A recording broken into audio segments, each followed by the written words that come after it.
Go. Hello, would you like to introduce yourself to our audience? Yes, indeed. My name is Hartman. I'm Director of Sustainability at the Harley School and do a lot with project-based, inquiry-driven science learning here at the school. Thank you, Mr. Hartman. What has been your favorite experience learning science, technology, engineering, or mathematics? My favorite experience, and I like that you're asking my favorite learning. One of the things that's an important part of the way that I like to teach, and a way that project-based learning is very well suited for as far as teaching, is being a learner yourself.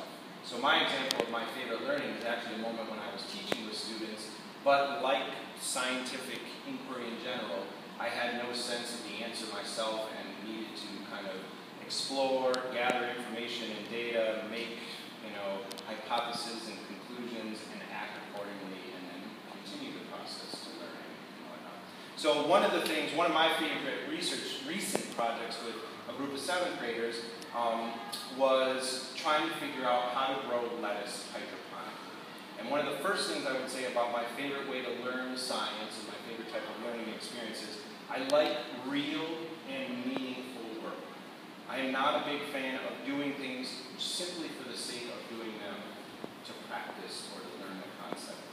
That has importance, and that happens all around us, and I like practicing kicking the ball into the soccer goal, and there's drill and there's skill building and things like that. But for me, great scientific learning is real pursuit of either information, knowledge, or food, in this case, the pursuit of something very real. So we often talk about authentic work for students. What is real? What can we do in the context of real and purposeful action? So at Harley, one of the things we try and do is, as a scientific research project, is grow as much food as we can to get into the lunchroom.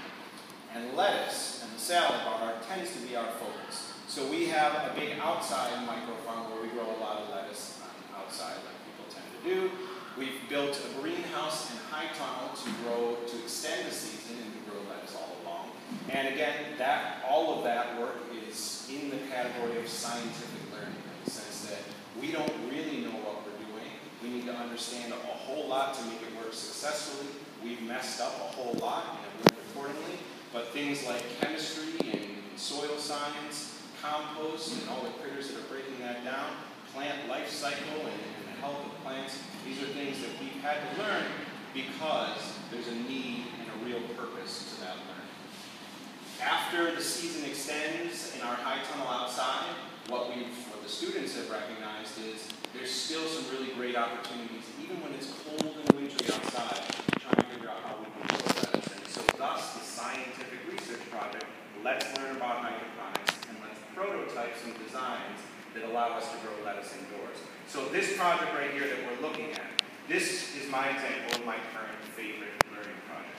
This was a group of 7th graders that went put into an engineering team as part of their science class and prototyped, I don't have these models apart, 3 or 4 different 2-foot-tall versions, what we call benchtop prototypes, where they sat on that table back there. They had to figure out how to understand pumps that would pump water up, how to create a system that would allow the water to flow through it, how to develop a strategy for the plants to have access to the water, how to figure out the chemistry of what, if you're only using water to grow in the first place, what else you need to put in there.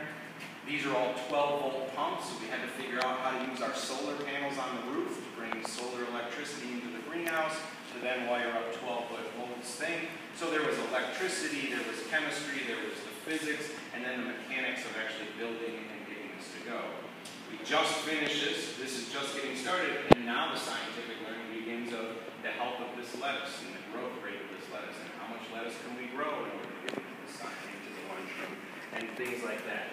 So for me, again, this is an example of great scientific learning because it is real and authentic work. We are trying to grow food that we will ultimately eat, and it is hands-on and physical